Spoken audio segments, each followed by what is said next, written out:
Clea Shipping Corp v. Bulk Oil International, the Alaskan Trader, No. 2, 1984. The 24-month charter party vessel suffered a major engine breakdown after nearly a year.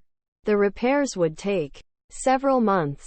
The charterers said they had no further use for the vessel, but the owner did the repairs and sought to hold the charterers liable for hire for the rest of the period of the charter party, once the repairs had been completed, some 7 months. On an arbitration, the award was that the owners had no legitimate interest in pursuing their claim for hire rather than asserting a claim for damages. The owners appealed.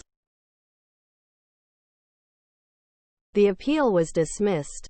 Given the defendants' conduct when called on to honor their clear obligations and because of their policy of non-cooperation during the proceedings, including admitting liability only at the last moment, it would not be equitable to deny the claimants their statutory rights.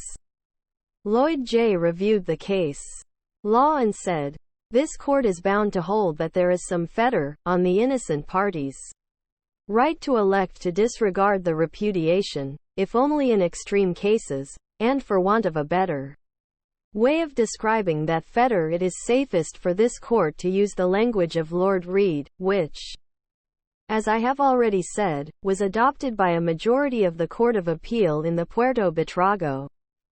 The correct analysis was that the court, on equitable grounds, refused to allow the innocent party to enforce his full contractual rights.